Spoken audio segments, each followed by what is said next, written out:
أنفسنا ومن سيئات أعمالنا من يهده الله فلا مضل له ومن يضلله فلا هادي له ونشهد أن لا إله إلا الله وحده لا شريك له ونشهد أن سيدنا ونبينا ومولانا محمدا عبده ورسوله قال الله تبارك وتعالى أعوذ بالله من الشيطان الرجيم بسم الله الرحمن الرحيم سبحان الذي أسرى بعبده ليلا من المسجد الحرام إلى المسجد الأقصى الذي باركنا حوله لنريه من آياتنا إنه هو السميع البصير صدق الله مولانا العظيم. محترم حاضرین، پچھلے جمعہ میں نے عرض کیا تھا کہ نبی پاک صلی اللہ تعالی علیہ وسلم کو اللہ تبارک و تعالی نے ابتلاء اور آزمائش کی انتہا کے بعد معراج پر بلایا اور ایسا اونچا مقام دیا کہ جہاں تک پہنچنا کسی فرشتے، کسی نبی اور کسی رسول اللہ کی مخلوق میں کسی اور کو نصیب نہیں ہو. چنانچہ نبی کریم صلی اللہ علیہ وسلم جب سدرۃ المنتہا پر پہنچے، وہاں کے بعد جب آگے بڑھنے لگے تو حضرت جبریل امی پیچھے رہ گئے. پوچھا کہ رفیق سفر جو مسجد حرام سے مسجد اقصیٰ، پھر ساتوں آسمان، زمین، جنت و دوزخ کا مشاہدہ سب میں ساتھ رہے، اب پیچھے کیوں رہ گئے؟ حضرت جبریل امی علیہ السلام نے فرمایا کہ یا رسول اللہ، یہاں سے آگے جانا کسی کے بس میں نہیں. یہ آپ کا رتبہ ہے، یہ آپ کا مقام ہے. رک کے سدرہ کی منزل پہ حضرت جبریل امی رک کے سدرہ کی منزل پہ جبریل امی دیکھتے رہ گئے عظمت مصطفیٰ کو کہ یہ مقام کسی اور کو نصیب نہیں. سدرۃ المنتہا جو ہے وہ ایک بیری کا درخت ہے جس کی جڑیں 7ویں آسمان میں ہیں اور اس کے پتے جو ہے وہ ہاتھی کے کان کی طرح سے ہیں. پھل مٹکا جو بڑا ہوتا ہے اس کے مانند ہے. اور یہ سدرۃ المنتہا، منتہا کا مطلب آخری جگہ. اوپر سے جو احکام آتے ہیں وہ وہاں تک آتے ہیں، وہاں سے فرشتے لے لیتے ہیں، اور نیچے سے جو اعمال بندوں کے چڑھتے ہیں وہ وہاں تک پہنچتے ہیں، اللہ تعالیٰ اسے لے لیتے ہیں. گویا یہ سدرۃ المنتہا اللہ رب السماوات والارض اور تمام مخلوقات کے درمیان ایک حد فاصل ہے. اس کے بعد سدرۃ المنتہا کے بعد عالم غیب ہے، جس کے بعد کوئی فرشتہ، کوئی ملک مقرب، کوئی نبی، کوئی مرسل، کسی کو جانا نصیب نہیں. صرف رسول اللہ صلی اللہ علیہ وسلم کا یہ مقام ہے. اور اس کی سدرۃ المنتہا کے بعد کے بازو میں ہے جنت المأوا. جیسا سورہ نجم میں اللہ تعالیٰ نے فرمایا عند سدرۃ المنتہا عندہا جنت المأوا. سدرۃ المنتہا کے پاس ہی جنت المأوا ہے. حدیث میں ہے، بلکہ تفسیروں میں یہ بات لکھی ہوئی ہے، نبی کریم صلی اللہ علیہ وسلم جنت المأوا میں تشریف لے گئے تو وہیں آپ نے بلال حبشی کے چلنے کی آواز سنی، حضرت بلال کی اذان کی آواز. اور حضرت بلال حبشی جو مدینے میں چل رہے تھے، ان کے قدموں کی چاپ، قدموں کے چلنے کی آواز جنت المأوا میں سنائی. حالانکہ کالے کلوٹے، ہم نے بارہا کہا، حبشی جن کے چہرے پہ کوئی خوبصورتی نہیں، لیکن دل ایمان سے اتنا منور، اتنا خوبصورت ہے کہ امام الانبیاء صلی اللہ علیہ وسلم کو اللہ نے بتایا کہ تمہارے اس غلام حبشی کا مقام ہمارے پاس کیا ہے. اصل یہی ہے. ہمارے دوست سارے احباب سمجھ کر رکھیں انسان کا مقام اللہ کے پاس کیا ہے، میں نے اپنا مقام اللہ کے پاس کیا بنایا ہے وہی سوچنا ہے۔ لوگ تعریف کر دیں، لوگ چڑھا دیں اور آسمان پہ چڑھا دیں، اس سے کچھ نہیں ہوتا۔ اللہ کی نظروں میں کیا مقام ہے؟ حضرت بلال حبشی کو مارنے والے مارتے تھے، تانا دینے والے تانا دیتے تھے، دنیا میں حیثیت اور ظاہری حالت کچھ بھی نہیں تھی، لیکن اللہ کے پاس اتنا اونچا مقام ہے کہ امام الانبیاء جنت الماوا میں چل رہے ہیں اور ان کو ان کے مدینے کی زمین پہ چلنے والے غلام کے قدموں کی آواز سنائی جا رہی ہے۔ اللہ اس نقطے کو سمجھنے کی ہمیں توفیق دے کہ ہم کو دنیا میں اپنا مقام نہیں بنانا ہے، اللہ کی نظر میں بنانا ہے۔ سدرۃ المنتہا کے اوپر فرشتے جگنوں کی طرح سے چھائے ہوئے تھے۔ اذ یغشی السدرۃ ما یغشی، سدرۃ المنتہا پہ بڑی خوبصورتی تھی۔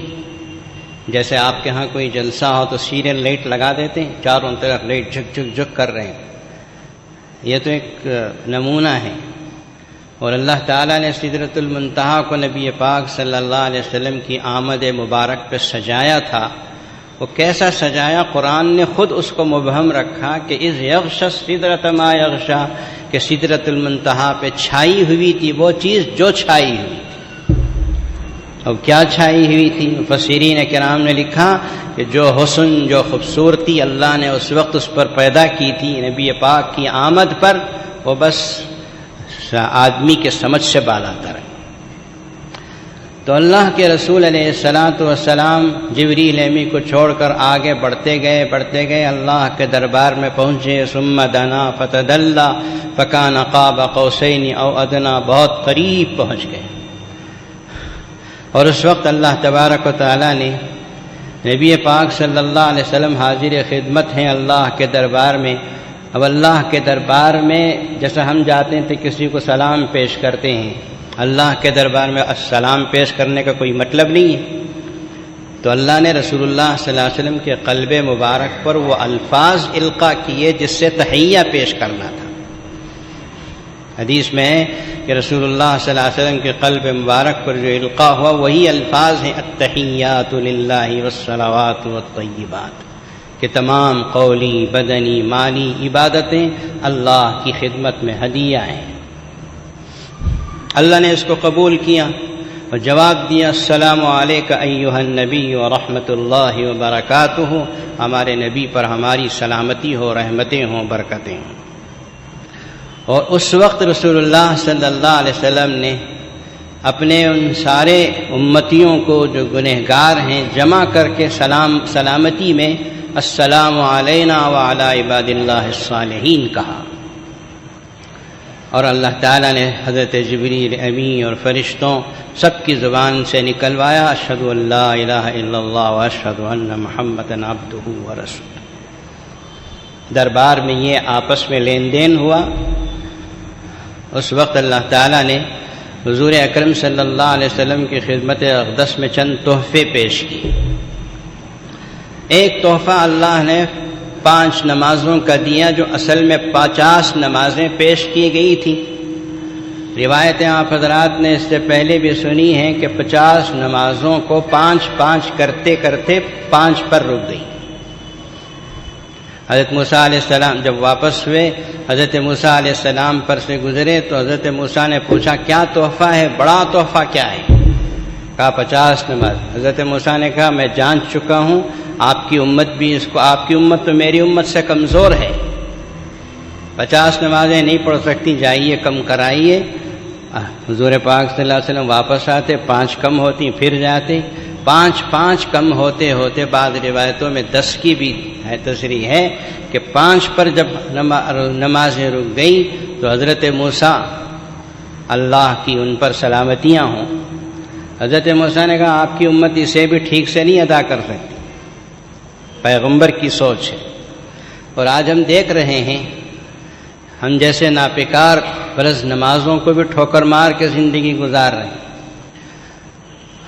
اللہ کے رسول نے فرمایا نہیں، اب تو جانے سے شرم محسوس ہو، کیا 5 بھی ختم کرا دوں؟ 5 بھی معاف کرا کے کیا بے تحفہ چلا جاؤں؟ حضرت موسیٰ علیہ السلام سے فرمایا کہ اب تو اللہ کے دربار میں جانے تخفیف کرانے میں شرم محسوس ہوتی ہے۔ آواز آئی اللہ تعالیٰ کی طرف سے کہ یہ آپ پر 5 فرض ہیں، لیکن ہم نے جو 50 کی تھیں 50 ہی کا ثواب ملے گا۔ 5 پڑھو 50 کا ثواب لو، ثواب میں کوئی کمی نہیں۔ ما یبدل القول لدی وما انا، میں اپنے قول کو بدلنے والا نہیں ہوں۔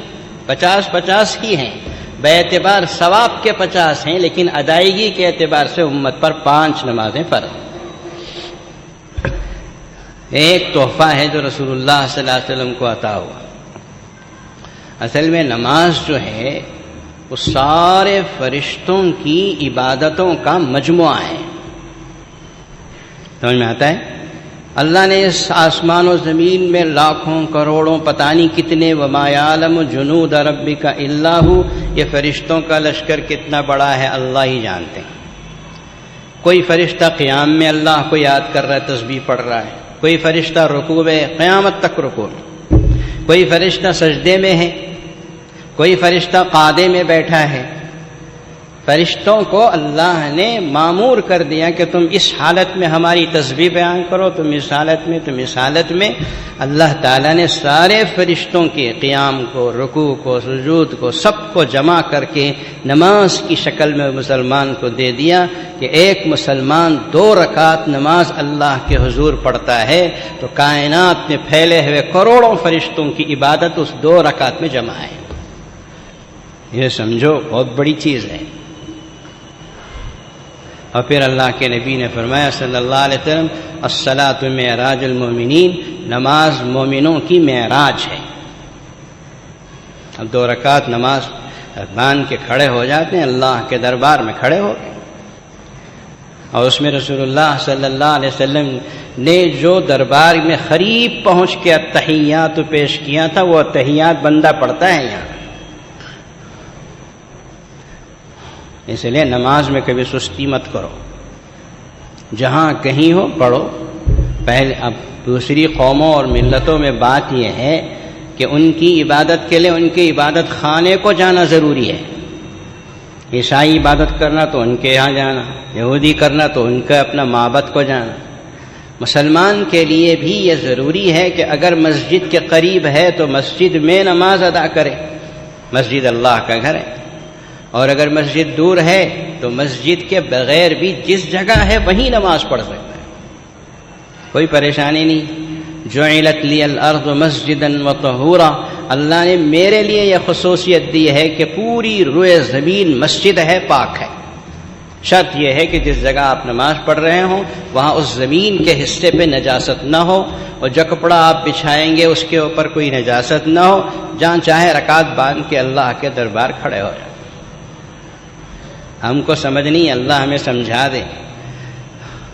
اللہ کے دربار میں کھڑے ہو گئے، معراج کو گویا بندے مومن اللہ کے دربار میں پہنچ گیا ہے۔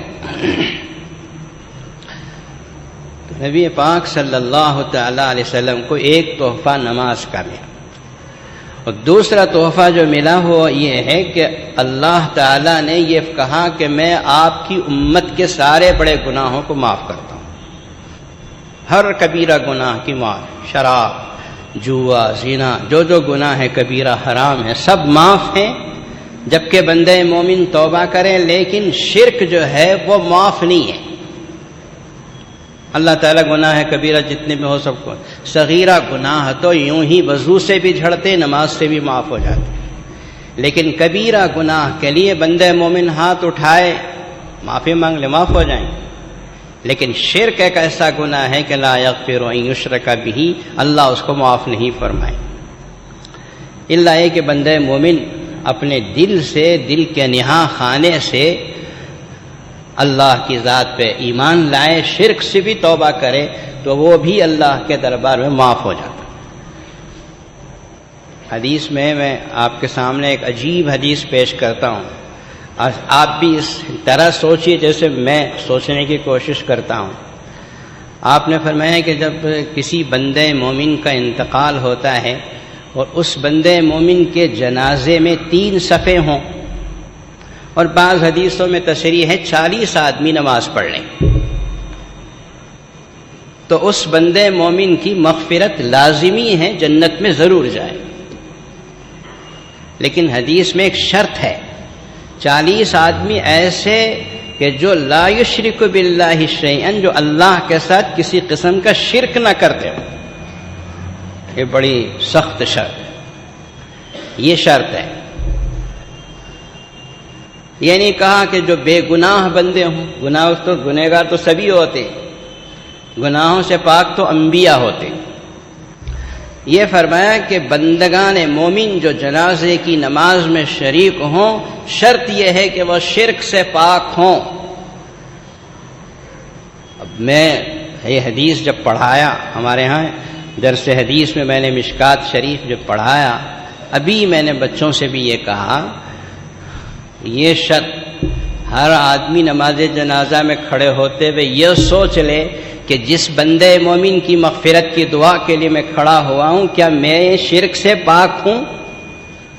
ہمیشہ اپنی اس بات کا جائزہ لیتے رہو کہ میں شرک سے پاک ہوں یا نہیں، میرے دل کے اندر کہیں چھپے قدموں سے شرک گھس نہیں رہا، چاروں طرف سے عجیب عجیب چھوٹے چھوٹے، میں پتہ بھی نہیں چلتا۔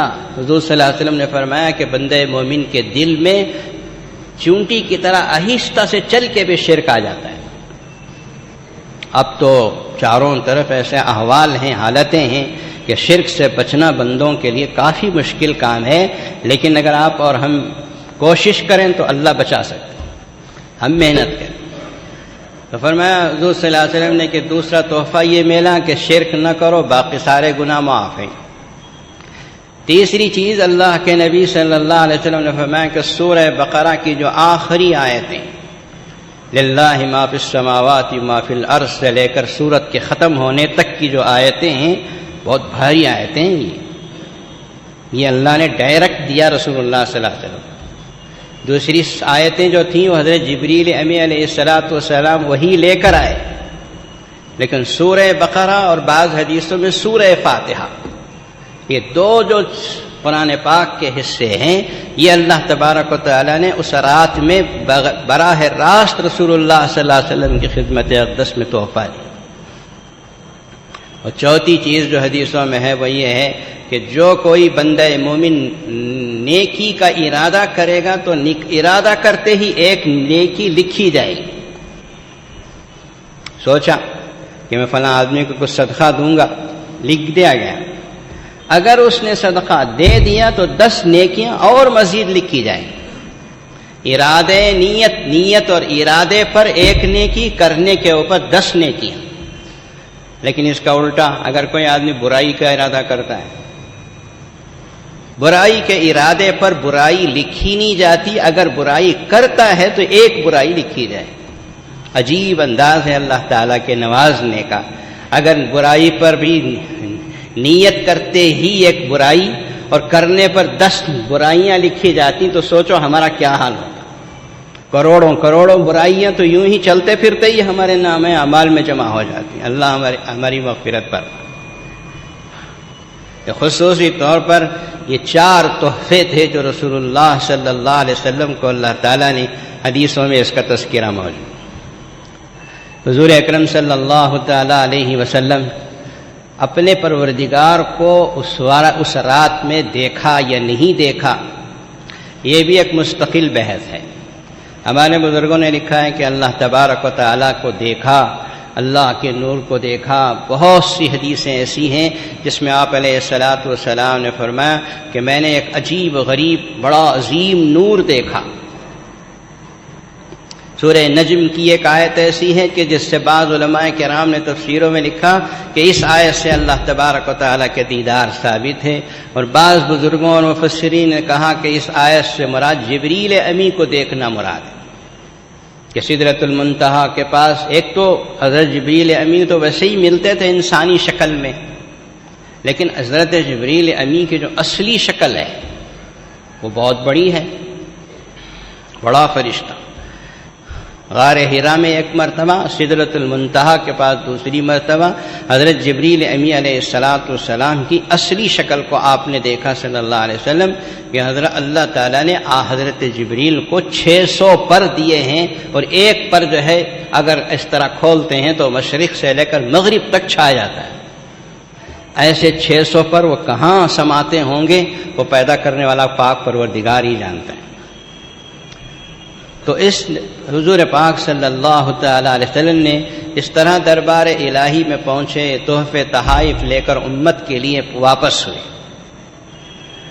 حضور اکرم صلی اللہ تعالی علیہ وسلم اس عظیم الشان سفر سے جب واپس ہوئے، ظاہر ہے کہ قرآن پاک نے گواہی دے دی کہ راتوں رات یہ سب سفر ہو گیا، اور بہت مختصر سے وقت میں ہو گیا۔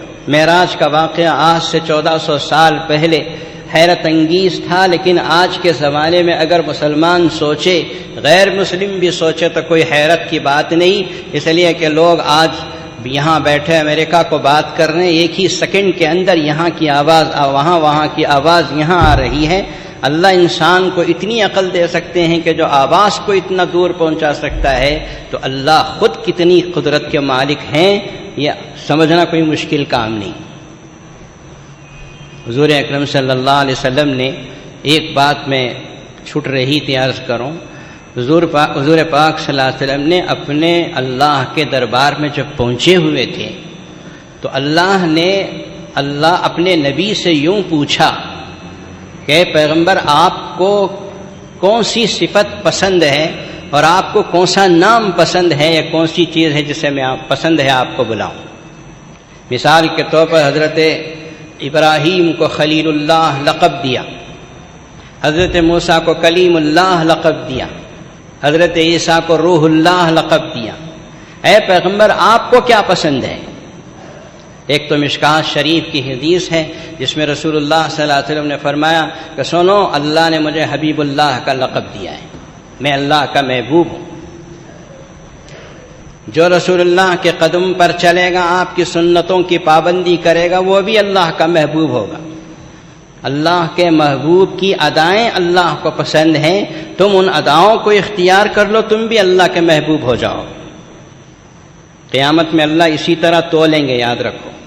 اے بندہ لایا جائے گا، دیکھو میرے حبیب کی کتنی سنتیں اس کے اندر ہیں، میرے حبیب کی جتنی سنتیں ہیں اتنا اس کا مقام اونچا ہوتا جا رہا ہے۔ اس میں کچھ بھی نہیں ہے، کسی میں کچھ بھی رسول اللہ کی سنتیں ادائیں نہیں ہیں، اٹھا کے جہنم میں پھینک دو، یہ تو کندہ ہے، ہمارے دربار میں کھڑے ہونے کے قابل بھی نہیں۔ معیار ہیں رسول اللہ صلی اللہ علیہ وسلم، یہاں جتنا اتباع ہے اتنا اللہ کے دربار کا قرب ملے گا۔ تو اللہ تعالیٰ نے پوچھا آپ کو کیا صفت پسند ہے؟ حدیث میں ہے رسول اللہ صلی اللہ علیہ وسلم نے ارشاد فرمایا، میں نے کہا کہ یا اللہ میں تیرا عبد بن کے رہوں، یہ مجھے پسند ہے۔ اسی لیے مفسرین کرام نے لکھا کہ اس واقعے کو جب قرآن پاک میں اللہ نے اتارا تو اللہ نے فرمایا سبحان الذی اسری بعبدی، لفظ عبد اسی لیے لایا، بحبیبی ہی نہیں کہا، اور کئی الفاظ ہو سکتے ہیں۔ عبد معلوم ہوا کہ اللہ کے نزدیک سب سے اونچا جو مقام ہو سکتا ہے اپنے کسی بھی بندے کا، وہ عبد کا لفظ۔ عبد ہے بندہ بننا، بندے بنو، میں چھوڑو، تکبر چھوڑو، بڑائی چھوڑو، بندے بن کے رہو اس روئے زمین کے اوپر، یہی اونچا مقام ہے۔ سمجھ میں آتا ہے؟ اللہ کرے ہماری سمجھ میں آئے۔ بندے بن کے رہنا فخر کی چیز ہے، اونچے بن کر اپنے آپ کو میں کرنا، میں نے کر دیا، میں وہ ہوں، میں وہ ہوں، میں بنتے آدمی بڑا بندر بن جاتا ہے، کچھ بھی نہیں بن سکتا، یاد رکھو۔ امام الانبیاء صلی اللہ علیہ وسلم نے فرمایا خدایا میں بندہ بن کے رہنا چاہتا ہوں، سبحان الذی اسری بعبدہ۔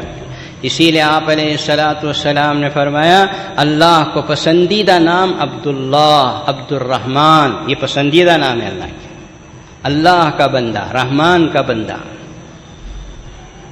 یہ نام پسندیدہ ہے رسول اللہ صلی اللہ علیہ وسلم کے اللہ کے، اس لیے کہ یہ نام میں عبد ہے، عبدیت کا اظہار ہوتا ہے۔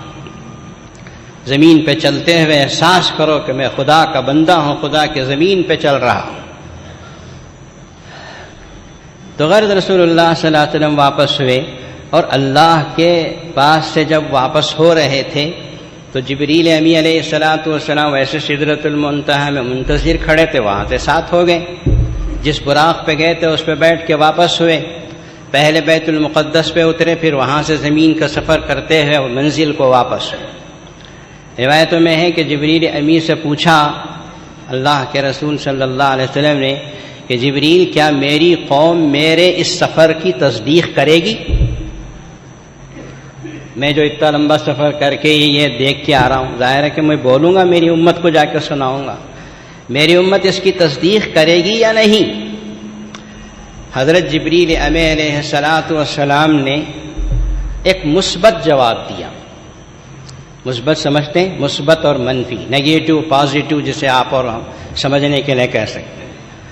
حضرت جبریل امی نے یہ نہیں کہا کہ آپ کی قوم میں اکثر لوگ جھٹلائیں گے، کفار و مشرکین مذاق کریں گے، یہ سب نہیں کہا، یہ پازیٹو ہے۔ یہ نیگیٹو جواب دیا، یہ فرمایا کہ یا رسول اللہ صدیق اکبر تصدیق کریں گے، کوئی مانے یا نہ مانے، کوئی تصدیق کرے یا نہ کرے۔ اپنی لمبی لمبی عمروں میں آدمی تدریجاً جس مقام پہ پہنچ سکتا ہے ایمان کے، حضرت صدیق اکبر رضی اللہ تعالیٰ عنہ نے ایک لمحے میں وہ مقام پا لیا۔ لوگوں نے حضور پاک صلی اللہ علیہ وسلم نے جب معراج کا واقعہ بیان کرنا شروع کیا تو لوگ کہنے، کفار و مشرکین نے تو مذاق اڑایا، ان کے ہاتھ میں تو بہت بڑا حربہ آیا۔ کسی نے کہا جاؤ صدیق اکبر کو سناؤ، تمہارے دوست یوں کہتے ہیں۔ کسی نے جا کے کہہ دیا، حضرت صدیق اکبر رضی اللہ عنہ نے فرمایا کیا یہ بات محمد الرسول اللہ نے کہی ہے؟ کہا ہاں، تو پھر تو سچ ہے، ایک سیکنڈ کے لیے بھی نہیں سوچا، پھر تو سچ کہتے ہیں۔ ان کی آسمان سے ان کے اوپر وحی آتی ہے اور دن و رات ہم اس کا مشاہدہ کرتے ہیں، یہ کون سے تعجب کی بات ہے؟ اگر رسول اللہ نے کہا ہے تو سچ ہے۔ حضور پاک صلی اللہ علیہ وسلم کو قوم نے بڑا عجیب و غریب انداز سے مذاق اڑایا، استہزاء کیا۔ آپ فرماتے ہیں کہ میں حجر اسود کے پاس کھڑا ہوا تھا، کعبۃ اللہ میں جو حجر اسود ہے، وہاں میری قوم کفار و مشرکین مذاق کر رہے تھے اور پوچھ رہے تھے کہ بیت المقدس، اس زمانے میں بیت المقدس کو پہنچنا 1 مہینے کے سفر کے بعد ہوتا تھا۔ سمجھ میں آتا ہے؟ اب یہ اور بھی اوپر جا کے آگے مذاق اڑا رہے، یہاں تک کہ حدیثوں میں آیا کہ بعض کفار و مشرکین نے یہ تک پوچھا کہ آپ بیت المقدس کو پہنچے ہیں تو یہ بتائیے کہ بیت المقدس کے دروازے کتنے، دریچے کتنے، دریچوں کے جو کمبیاں لگائی جاتی ہیں وہ کتنی ہیں؟ منہ میں جو آیا وہ سب بکتے۔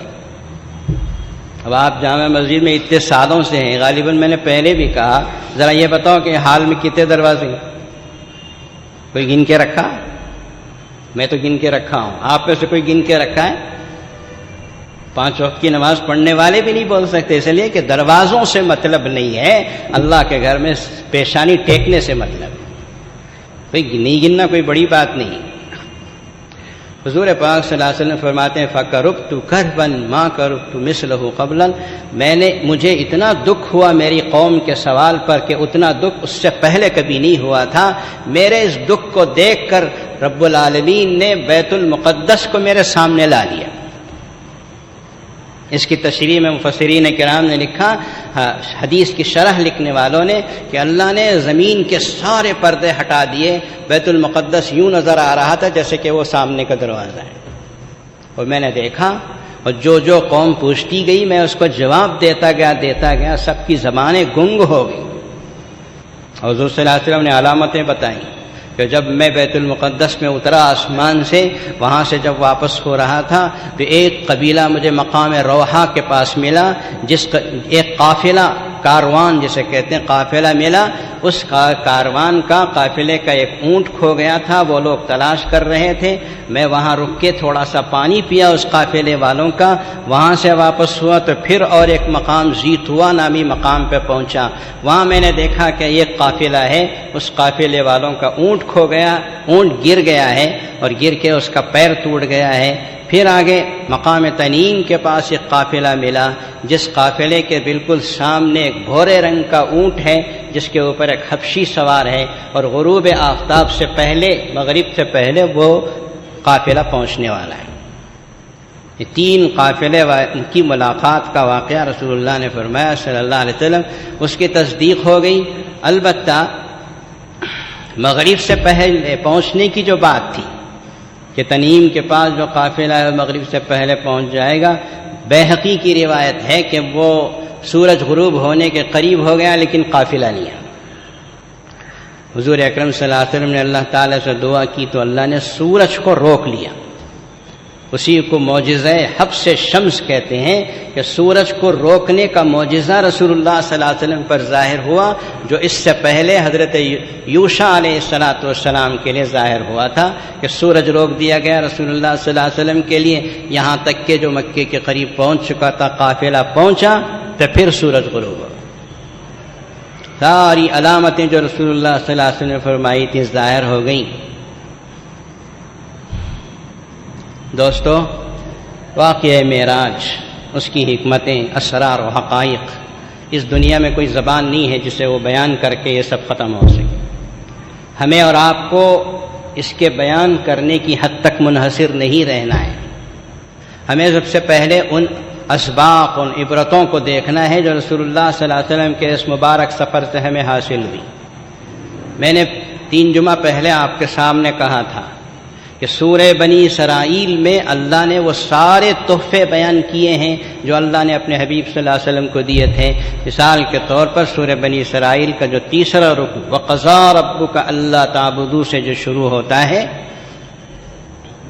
اس رکوع میں اللہ نے 12 احکامات بیان کیے، اور اس کے بارے میں حدیث پاک میں ہے کہ یہ قرآن پاک کا جو رکوع ہے جس میں 12 احکامات اللہ نے بیان کیے، یہ پوری تورات کا خلاصہ ہے جو اللہ نے بیان کیا۔ اب تو وقت نہیں رہا، میں آئندہ جمعہ اس رکوع کو عرض کروں گا۔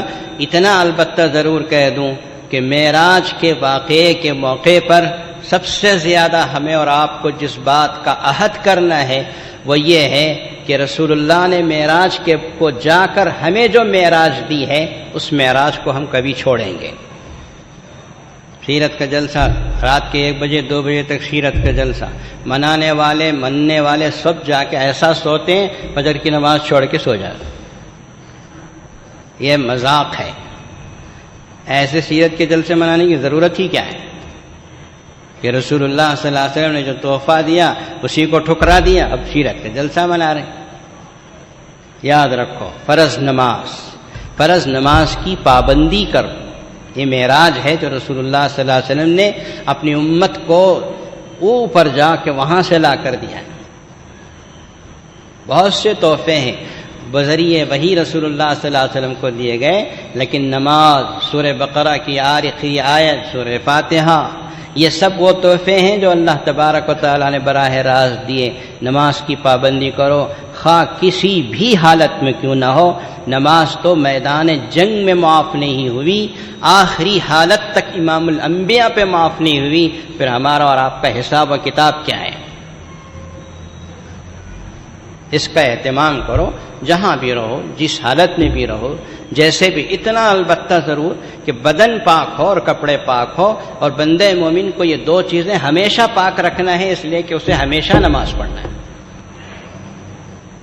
ایک صورت ہے کہ عورت اگر حائضہ ہو، ناپاک خون سے نکل رہا ہو، تو وہ ایک ہی صورت ہے کہ نماز معاف ہے۔ اس کے علاوہ کوئی صورت مرد و عورت پہ نہیں ہے کہ جس میں نماز معاف ہو۔ نمازوں کی پابندی کو اپنی زندگی میں لازم پکڑ لو، پھر اپنی زندگی میں اللہ کی طرف سے رحمتیں اور برکتیں دیکھتے اور گنتے چلے جاؤ، تم تھک جاؤ گے، اللہ کی نعمتیں اور اس کی رحمتیں کم نہیں ہوں گی۔ اللہ تعالیٰ مجھے آپ کو پوری ملت اسلامیہ کو طاقت و توفیق عطا فرمائے۔ حضرات، سب سے پہلے آپ حضرات کے سامنے یہ خوشی کا اعلان یہ کہ ہمارے ہاں کمپیوٹر ہارڈ ویئر سیکشن کی اوپننگ ہوگی۔ کل اس کے افتتاح ہوا ہارڈ ویئر کا، اور اس کے لیے اسباق وغیرہ بھی شروع ہو چکے ہیں۔ سامنے جو ہماری جامعہ کمپلیکس ہے اس میں PCA پہلے سے چلتا ہے، تو وہیں اس کی عمارت بھی ہے۔ جو احباب کمپیوٹر سافٹ ویئر ایک ہے اور ہارڈ ویئر ایک ہے. جو احباب ہارڈ ویئر سے دلچسپی رکھتے ہوں بہت اہم شعبہ ہے اور اس کے سیکھنے پر بھی کافی ملازمتیں ملتی ہیں، حلال روزی روٹی کے ذرائع بہت کھلتے ہیں. میری گزارش ہے نوجوانوں سے کہ جو اس سے دلچسپی رکھتے ہوں فوراً جامع مسجد کے آفس سے رجوع ہو کر اس میں داخلہ حاصل کر کے کورس کرنے کی کوشش کریں. اس کے بعد دوسری بات یہ ہے کہ آج ہمارے گھر میں 6 شادیاں ہیں. ہمارے گھر میں یعنی اللہ کے گھر میں، اللہ کا گھر ہمارا گھر ہے. حضور صلی اللہ علیہ وسلم نے کہا ہے المسجد بیت کل تقی، مسجد ہر مومن کا گھر ہے، ہر متقی مومن کا گھر. ہمارا دل یہیں سے اٹکا رہتا ہے. میں تو 25 سال سے مسجد میں رہتا ہوں. کوئی رحم کرے نہ کرے اللہ تو ہمارے اوپر ضرور رحم کریں گے. تو ہمارے گھر میں کہ مسجد میں اللہ کے گھر میں آج 6 شادیاں، جیسا کہ ہر مہینے کے پہلے جمعہ میں شادیاں ہوتی ہیں. آج 6 شادیاں ہم نے رکھ دی اس لیے کہ سامنے رمضان المبارک ہے. رمضان میں شادیاں نہیں کرتے، شادیاں رمضان میں کرنے سے روزے خراب ہو جاتے ہیں، نوجوانوں کے روزے خراب ہو جاتے ہیں. اس لیے رمضان میں شادی نہیں کرتے. رمضان المبارک کے بعد انشاءاللہ العزیز ہمارے ہاں جو ہر مہینے کی پہلی جمعہ کو شادی کرنے کا غریبوں کی شروع ہو چکا ہے، یہ قیامت تک چلے گا. اب یہ 6 شادیاں جو آج ہو رہی ہیں غریبوں کی، آپ حضرات سے گزارش کرتے ہیں کہ اس میں آپ دعا شریک ہو کے دعا دے کر جائیں. کوئی نہ جائے الا ہے کہ کوئی سخت ضرورت والا ہو، کوئی اٹکا ہوا ہو تو وہ جا سکتے ہیں، لیکن عام مسلمانوں کو دعوت ہے کہ دعا میں اور نکاح خالی میں دعا میں غریبوں کے شریک ہو کر جائیں. آپ کم از کم اتنا تو دے سکتے ہیں کہ دعا میں شریک ہو کے آمین کہہ سکیں. اللہ تبارک و تعالی یہ جو سلسلہ شروع ہوا ہے اس کو قبول فرمائے، اس کو نظر بد سے بچائے، حاسدوں کے حسد سے اس کی حفاظت کرے، اور امت مسلمہ زنا سے بچ کر نکاح کی طرف رجوع ہو، اس کو اللہ تبارک و تعالی رواج دے اور امت سے ساری برائیوں کا خاتمہ فرمائے. دوستو، مسجد کی تعمیر، مسجد کے تعلیم کے لیے جو جامع العلوم کا قیام اور اس کے سلسلے میں جو کچھ اس وقت کام چل رہے ہیں کہ سلیٹ سے لے کر کمپیوٹر تک، اور کمپیوٹر میں بھی سافٹ ویئر ہارڈ ویئر، پہلے سافٹ ویئر صرف تھا اب ہارڈ ویئر بھی کھل گیا. یہ سب ساری ترقی 3000 بچوں کا یہاں پڑھنا، صبح سے شام تک قرآن کی حدیث کی اور پھر یہ ABCD کی کمپیوٹر کی تعلیم، سب کچھ اللہ کا فضل، اللہ کا کرم، اور اس کے پیچھے آپ حضرات کی مدد، نصرت و اعانت ہے. اللہ نے اس کی کو قبول کیا تبھی اتنا اونچا اللہ نے وہ پہنچایا، اور جو بھی ہم ارادہ کرتے ہیں اللہ اس کو آپ کے ذریعے سے پورا کرتے چلے جاتے ہیں. یہ اس بات کی علامت ہے کہ اللہ کا خصوصی فضل و کرم ہے. اللہ تبارک و تعالیٰ آپ کی مدد و نصرت و اعانت کو قبول فرمائے. اللہ اس کو دن دوگنی رات چوگنی ترقی دے، آپ کی کمائیوں میں برکت دے. اللہ آپ کو ہر حال ہمیشہ خوش رکھے، سرسبز و شاداب اور آباد رکھے، اور ہماری اولاد کو آفات کو اسلام و قرآن سے وابستہ فرمائے، اور اللہ تعالیٰ مرنے کے بعد اس کو ذریعہ نجات بنائے. وآخر دعوانا